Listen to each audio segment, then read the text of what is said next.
A Day in My Life as a Mini Vlog. So, ito na naman po ang another ganap na ating EVAB.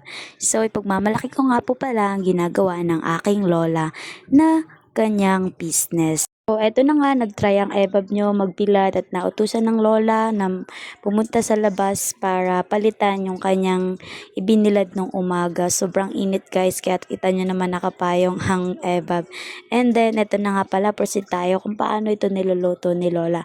Syempre, kukuha tayo ng kawali and then isasalang. Pag mainit na, ginawa ni lola, nagtakal siya ng isang basong mantika. And then, dapat mauubos mo to, sasalangan mo ng sasalangan hanggang sa maiga yung mantika. So, ito na nga, naglagay na si lola. Hindi niya na-expect na lagpas isang kaserola pa pala yung may luluto niya dun sa isang basong mantika. So, okay na din siya guys. Medyo matipid siya sa mantika kasi napakabilis lang naman niyang maluto and then di naman siya sumisip-sip ng mantika. And then pagkatapos nito, nagtunaw si lola ng asukal. So, syempre, naglagay siya ng mga 2 basong tubig.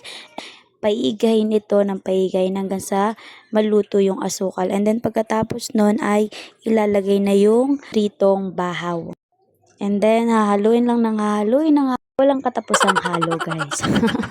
Inilagay na ni Lola sa cup. So, ganito lang siya guys kasimple. And syempre, ganito nga palang cup pinagbebenta ni Lola for only 10 pesos. So, dati kasi, nagluluto lang si Lola ay hindi siya nagbebenta.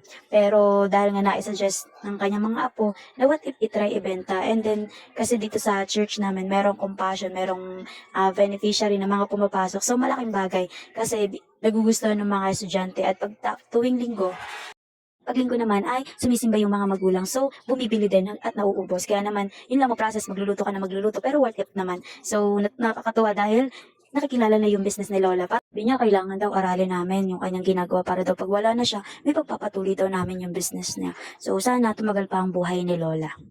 Gusto pa namin makita mas nagiging kilala ang kanyang bahaw.